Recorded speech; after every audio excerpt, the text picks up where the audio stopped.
Hey guys, welcome to the podcast. My guest today is Donnie Wooten. He is head of global medical excellence at Organon, and we talk about how omnichannel engagement provides strategic value for MSLs.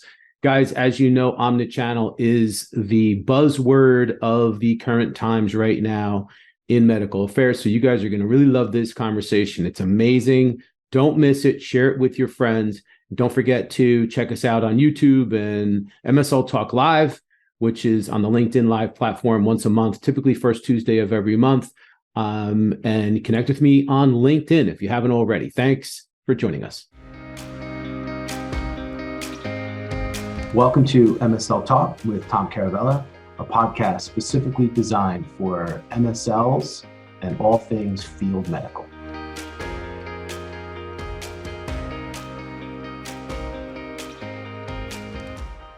Hey, Donnie, thanks for joining me, buddy. Welcome to the podcast. Thanks so much for having me, Tom. I'm enjoying what you're doing with this MSL podcast and connecting MSLs all around the world. So it's great seeing you at Mass East too. Thanks, brother. Yeah, it was so awesome seeing you. And guys, you're in for a treat. Okay. I'm just before we even let Donnie do an intro, I'm going to tell you how this whole thing came about. I'm at Mass East, which is a conference, and I attended a session on omnichannel engagement. Of course, Donnie was the presenter. He knocked it out of the park. It was so good that I literally harassed the poor guy when he was done. I'm like, Donnie, you got to come on the podcast. He's like, all right, Tom. All right, we're ready to go. So before we get into it, Donnie, why don't you tell everybody who you are and where you're from and all that good stuff? Yeah, I head Global Field Medical Center of Excellence at Organon, and I've been in the field. I've been a field leader. So I'm excited to talk about this topic. Yeah.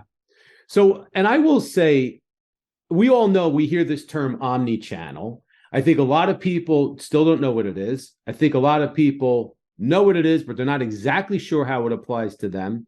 And I think that there are people out there that are using it, but probably can use your insights and more. So I'm going to get going on this as if nobody knew anything about it. It's a brand new topic. So if you don't know anything about omnichannel, you're going to get a crash course. Now, when I went to Donnie's session, Donnie, you started by talking about the difference between omnichannel and multi-channel engagement, and you gave this example of the differences. Can we start there? Because I really got a lot out of that example.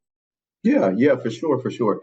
And you're right. Omnichannel is a huge buzzword in the industry. We're hearing it from every Congress you go to, every site you visit.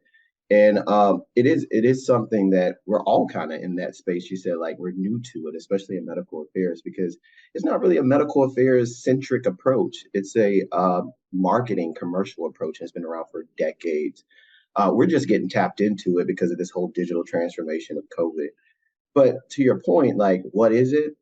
Omnichannel is one of those concepts that puts the customer in the center of how you're engaging with that customer. The best way to think about it is multi-channel. So multi-channel is like what you're doing. Like you have your podcast, you have your website, you have all these channels that you can engage with your customers or your audience.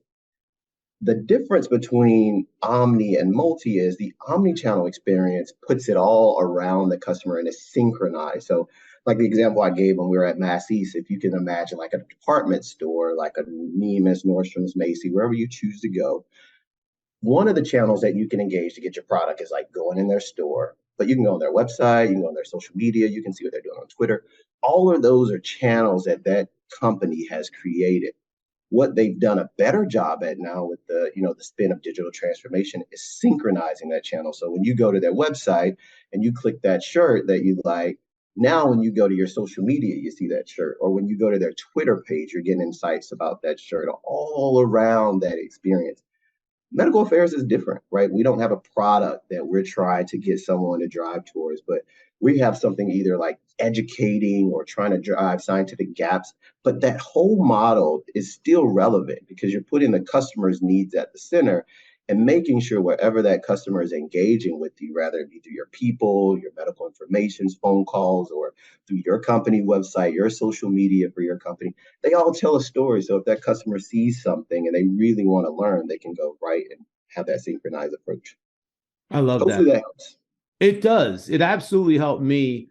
And I think that after I learned that from your session, and it made me think about this. It made me start to, now that I have a better understanding, how do I fit it into my world? And how do I talk to MSLs about it so that if they're unsure, or anybody in the industry, how would I describe it? I think, and you tell me, I think the one word, if we had to break it down to one word to describe omnichannel, it's personalization.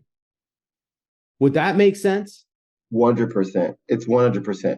And it's personalized in a way, but it's done in a way where, based off of, if you survey your audience, like, people who might know about your podcast, you might have people who don't, or you might have people who are super users. They're always listening. Those are personas. Like, there's 1, 2, and 3. There's some people who know about omnichannel, some people who don't. They're doing it, and some people are really doing it. That's how they're personalizing it. So that same shirt example, like, they've got a model for someone who's also looking at shirts, period. So they built that framework. So you don't have to personalize it to the deep, deep, deep detail of individual, but to the persona that you're mapping out in your strategy. For instance, if you're launching a product in oncology and you're targeting rheumatologists, how are you strategically segmenting all those customers?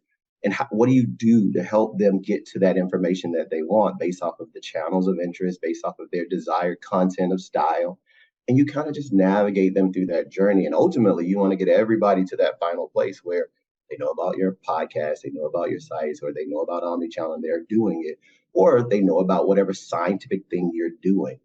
MSLs are the linchpin of that. They're the ones that are going to really provide that engagement journey and know your providers. They're going to know their channels they're on. They're really a key element. I always say, for me, the value of the field is that they're the closest to the patient by way of our connection to the provider. So they're going to be a huge asset. Yeah, it really makes sense. Once you understand it, it makes sense. But here's my question. Now that we understand it, what are the benefits to MSLs and to medical affairs organizations through adopting this form of engagement?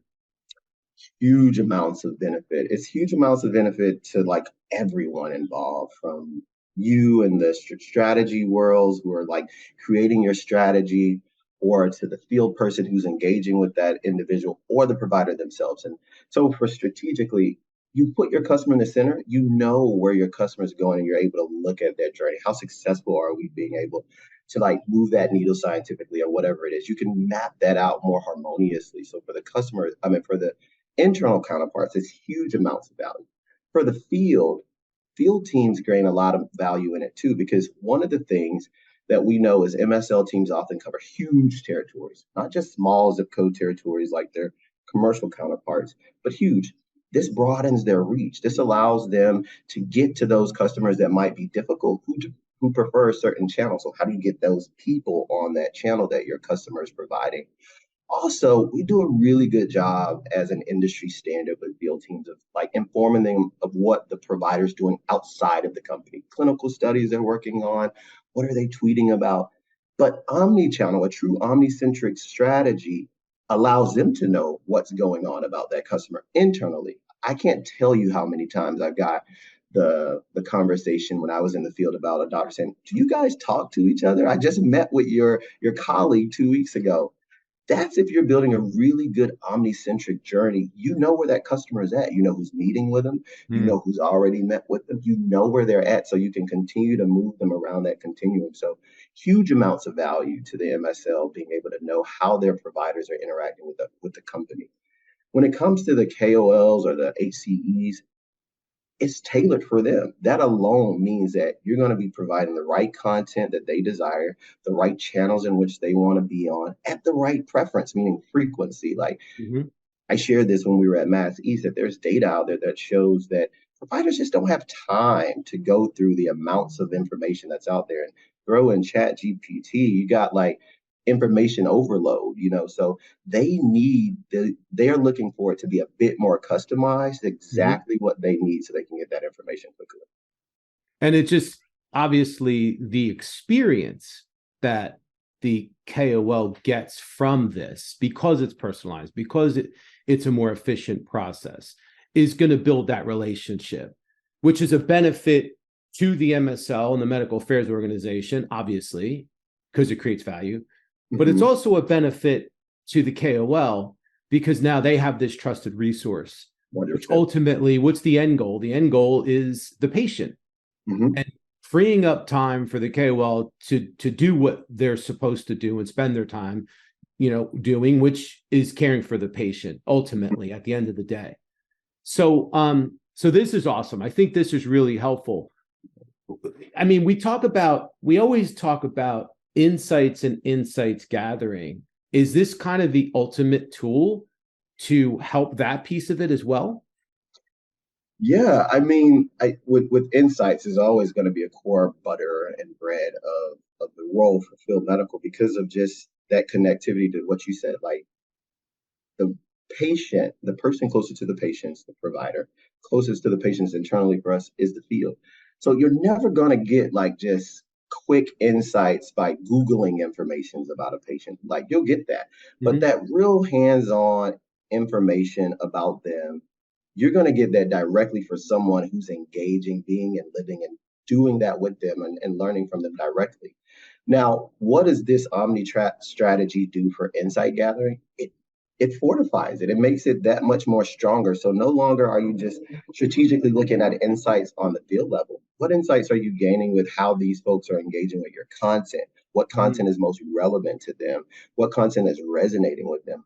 How are you analyzing? What sentiments are you influencing? For instance, if you're launching an immunology product, like I said, and this one's a dermatology product or something, how are you showing that you're moving them scientifically across that spectrum? Because ultimately, you want to survey your customers or your providers and know where they are. Like how I told you, we know that people don't know a lot about omnichannel medical affairs because we surveyed at MAPS, at Mass East, and we asked them one question, 1, 2, and 3. 1, are you doing omnichannel? Do you know it? Most people say, nah, we don't. Have you started? Some people said, yeah, and there's very few that said, we're doing it well. But our goal is to move everyone over to the doing it well. Yours is going to be the same thing. You're going to have segments of providers that if you're launching a product, our goal is to educate them and get them aware, comfortable, and able to use this in the right patient and be able to provide some type of safety around how they do that and they feel good. Your goal is going to be the same, to move them across that continuum. And a really effective Omni strategy, as you look at the insights, you should start seeing things that are illustrating that these people are becoming more informed. They're becoming to take the type of actions that you're anticipating when people become more informed about products and patients for that fit right for that. So I think it's just going to drive insights in so many different ways and in so many valuable ways to the provider. Yep. And you touched on something. So as you said, some organizations still don't know that much about it. Some are learning, some are adopting it. So for the ones that you're seeing that are adopting it, what challenges are they facing right now? Or what challenges do you expect people to face when they adopt an omni-channel engagement strategy? I think it's twofold. The first part, I'll just say for everybody, omni-channel is not a one size fit all. Like the way in which our company may do it may be totally different from another company because everybody's customers, their products, their desired, target audience is a little bit different. And where they are in that journey themselves, being able to do omni-channel is different. That's the biggest challenge. And with that, if you really think about the principle of omni-channel with the customer in the center and all your channels linked around that customer, that's one of the biggest challenges because and oftentimes in medical affairs, we don't own all those channels. We don't own the Twitter sites. We don't own the Instagrams where our customers may be engaging with us. We don't own the company provider website oftentimes. Sometimes that's often sitting in the commercial side.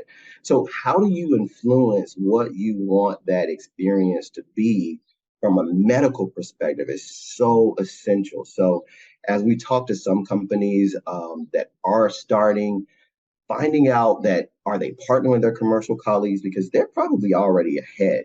and making sure you're influencing what that experience should look like when they engage with a channel that's a medical channel or medical, message that you're trying to get across. That's the biggest challenge. The cross-functional excellence is the biggest challenge to start.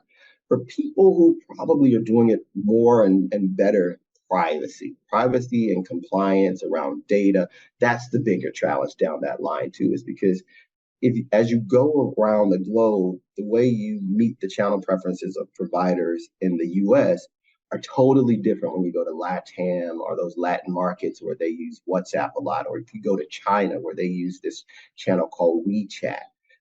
Those are very different ways you're going to engage with your customer or the provider.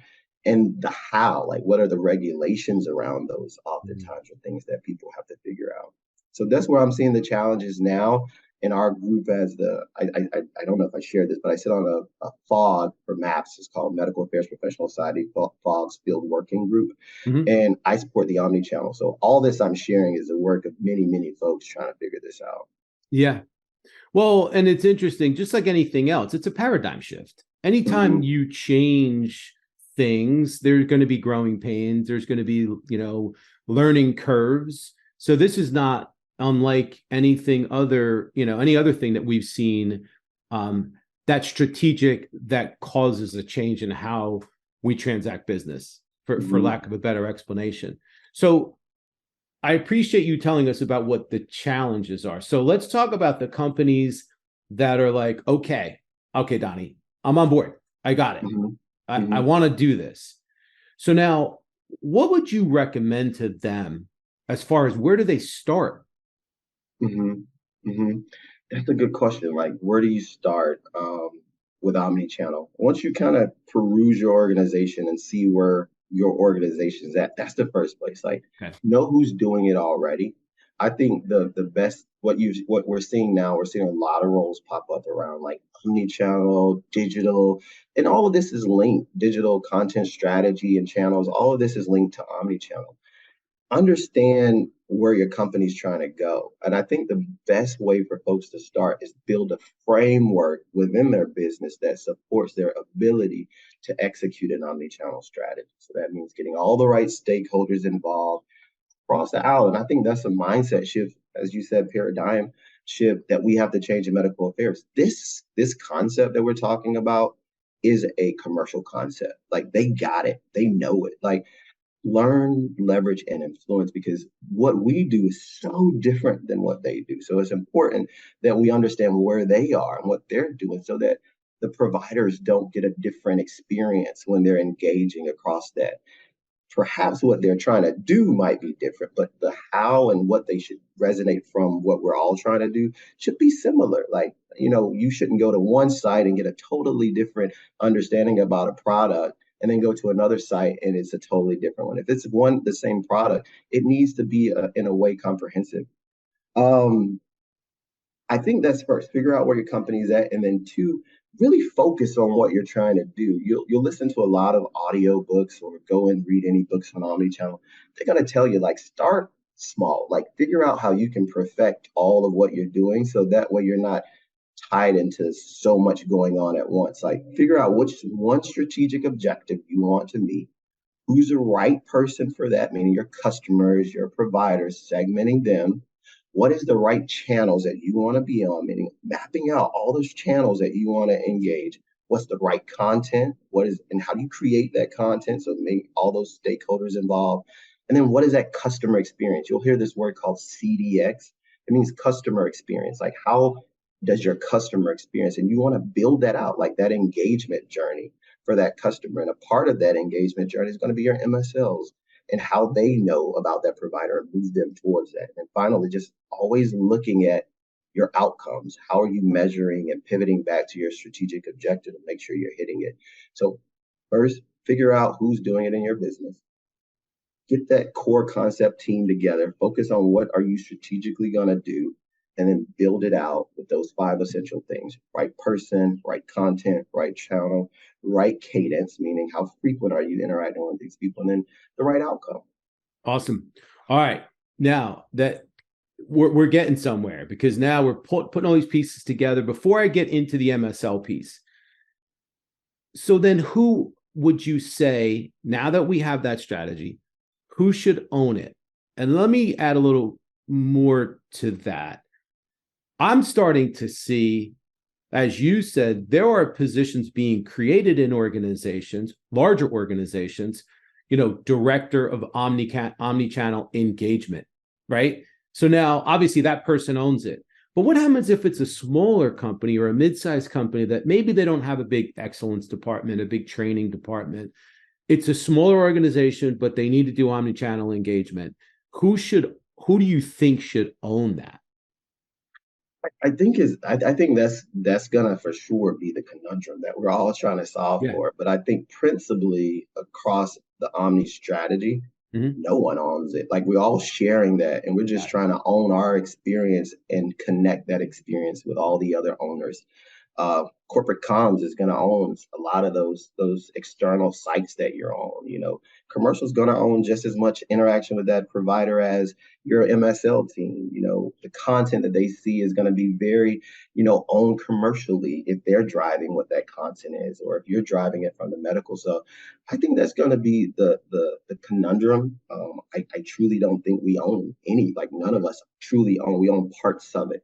And we just want to make sure all the parts tell the right story. So when they get to our part, it makes sense and they fully understand what they're trying to execute. And that's just going to take a lot of cross-functional excellence, cross-functional collaboration. And I do believe wholly that the MSLs play a huge role in the success of this. So in terms of owning if it's resonating, like it's going to be the MSLs, like the same way that they have that scientific dialogue about, whatever therapies or data or studies that rolled out. Their digital skills, their training, their capability, they got to go up too, because they're going to have to start having conversations with providers about how to move them, not just in this PowerPoint presentation I'm giving, but to move them to another channel that might be beneficial for them. And I had a conversation with you before I got on. I had to download Zoom. Those are things that they're going to also be responsible for, is like ensuring that engagement experience for that provider is seamless and they know how to travel through your Omni strategy. Yeah. Yeah. It's we're moving fast, man. We're moving fast. Mm-hmm. So let's talk about the MSL. So now you have this coming to the MSL level, obviously. And what advice do you have for these folks, the MSLs, that are now starting their omni-channel engagement? What could you tell them and how they approach it? Yeah, I would certainly say be open. Be open to learning a new skill. When it comes to COVID, it expedited us all into this digital transformation. And I know a lot of MSLs aren't always comfortable with, new digital tools. Sometimes one of the challenges that you'll find with Omni is that you got to have content. And a lot of times, like MSLs, we'll go in and have a conversation that's salient enough to get the point across, but we know that content drives, confirmational awareness. Like they see it, they saw it, they got it type thing. So being comfortable using whatever tools your companies are trying to put in place to enable you to have those conversations with providers like your CRMs, your medias, I would say be open, but also be in control. Like I think for folks who are interested in the MSL role, this digital transformation just expedites your ability to show you can connect with these folks. Know where your providers are, like follow them. I'm used to do this as an MSL many years back. Privacy laws or rules weren't in place, so, but we knew like we couldn't engage on these channels. But my providers would follow me on Facebook, they would follow me on LinkedIn, and I follow them back, and I know what they're doing. So if you're aware of what they're doing, how they're engaging, say you're a potential MSL, you might not be going into the office and calling on these doctors, but you could be following these individuals and seeing who they are and mapping out that experience. MSLs now in their current role too could do that. I would say consider where we're going and making sure you're able to meet the need for the future. Like the MSL role has tremendously evolved, and I think it's just going to continuously evolve as we as a society engage in more ways like this than in person. Yeah. Yeah, for sure. But I also think, as I'm listening to you, I wholeheartedly agree with everything you just said. When it comes to the MSLs, I think one of the things that's going to be important, and you tell me how, or you add to this, how important is it going to be to ask the right questions? Because in order for you to personalize your engagement and personalize your strategy per KOL, you have to find out what it is that they want. So how different does that make the probing or the importance of questions and being a good listener?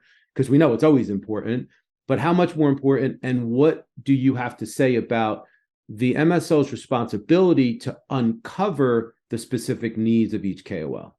Yeah, yeah, that's a really good question and point to make it. And I'll answer two ways. First, I think the MSLs are profilers. That's who they are. Like, we profile customers, we understand, we get to learn them, and we get to make sense of where they are. So they're going to be the ones that help understand the customer, the providers at that very ground level. When it comes to the MSL role, they're very familiar with that 7-step process called the scientific engagement model, where you pre-call plan, you build rapport, you discuss the data, you answer questions, and then you post-visit analysis. Although they know that, how you weave that in to start getting more insightful about the customer is going to be important. As you're pre-call planning, thinking about what channels this customer on, when you're building that rapport, confirming that this is the preferred channel, how do they want to engage?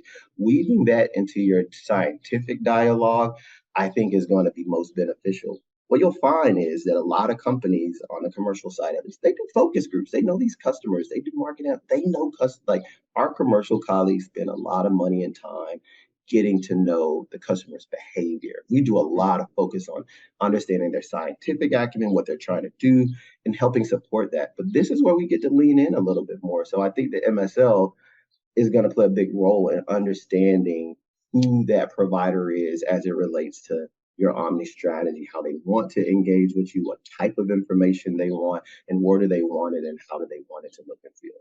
Yeah, yeah. It's big responsibility. That's why, thank God, all the MSLs listening to this are all superstars, superheroes of pharma. Yes. Of course, I'm your biggest fan. You guys know that. I'm your second. Donnie, what other ways does this drive value? Before we close out, there's such talk about this. This is one of the hottest topics I've seen in a long time. So what other ways would you say that this drives value? I mean, it drives value in so many ways. One, it addresses that age-old question. If you're really doing a good omni-centric strategy, it answers that question that providers ask: are y'all talking to each other?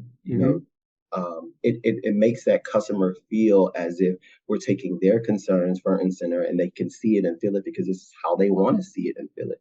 So it drives that deep rapport building with you, your company, and the people working in your company. Now, data-wise, the reason that some companies who have a product at the end, meaning like that example I gave you at Nordstrom's or the big department stores, they see a larger return on their investment, doing this type of approach. For instance, like if we were looking for that shirt, I keep seeing it in my email, I keep seeing it here and there. At some point, I'm going to either take action or go into that journey they're trying to take me on. So they see a huge return on their investment. So this is just the way that the industry has shifted. It's shifted towards a digital way. So people are online more than they are in just out in person and experiencing. So the better and the easiest way you can connect them to what they're seeking online is the more success you're going to have it. So if you're recruiting for a study and you're only recruiting through your normal modalities, and you got providers who are looking for, studies on Twitter or something like that, like how are you getting to your audience in the ways and the places and spaces that they're in? So I think it brings huge amounts of potential return on investment for how we are scientifically engaging and the share of voice that we have with our customers. Yeah. And then out of curiosity, as I'm hearing you speak about this, like, is this being tracked? Are there KPIs around this and metrics around this? And what is your experience with that? Yeah, I think that's another place where we're gonna see and continue to evolve. Is like, how do you show what your ROI? How do you track your key performance? Now, there are some things that you can do simply that we're already doing. Like, if you want to build rapport with someone, you want to track that engagement. So our field teams, they enter that in the CRM. But how are your customers or providers engaging with you on those other channels? Like if you're doing something on YouTube, are you looking at that foot traffic? Like you shared with me, one of your most successful, podcasts. You looked at the number of visits, the number of watches you had. Like, where are you posting that content? How many people are viewing it? What is that the click through rate of an email campaign you might run just to get people, or what is the time spent on a particular part? Because that's going to inform your next component for next year when you're planning out, like, oh, we see that folks really, want to focus on these types of resources. So you put funding. So it helps kind of align that as well. But I think we'll continue to evolve in how you set those strategic KPIs that match what you're trying to, succeed in that strategic objective of yours. But I think it'll continue to evolve. But there are some very simple things that are already in place, like content mapping, engagement, journey mapping, like those types of things. I think it's going to make it a little bit easier. I think one of the things that's been a challenge with metrics is the age-old debate of qualitative versus quantitative, but to be able to finally, for MSLs, have some tangible statistics that can be tracked, like you just talked about, as far as impressions and views and clicks and downloads and whatever else, if we get to that point, could be just another thing to add to the equation to show value and to show performance and show effort and how good people are at doing this. So I think that just that alone shows the importance to the MSL and why you need to adopt this and be really good at it. You know what I mean? 100%. I totally agree with you. The MSL role, like you said, like they're your number one fans. They're my number one fans. That's my job, is to enable and empower them because of that responsibility they have for the scientific community and the providers. But we also know there's data that shows when people interact with MSLs, there's favorable data that show that individual, that provider, shares that with someone else, that connects that MSL with someone else, and that provider does something against the information shared. So I think the MSLs are going to be huge, huge, huge components, and their ability to just weave this into their already existing work is going to be important, because I feel like we're all working two jobs now in the digital age too, because now you have so much access to folks. So to make it easier on them to weave that into their day-to-day job is going to make it that much more successful for a field team. Awesome, man. I knew this was going to be good. I knew it was going to be good. That was like the fastest 30 minutes of my life. Oh, man. Donnie, thank you, man. You crushed Thank it. you. Appreciate you coming on. That's amazing. Let's do it again sometime. I'm here. Thanks so much for the invite. Can't wait to see you soon. Yeah, man. You're the best. Hey, guys, thanks for listening. Go take this out into your KOL communities and crush it.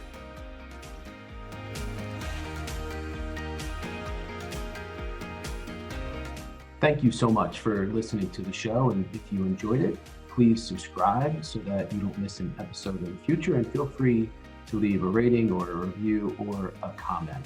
Thanks again, and we look forward to seeing you soon.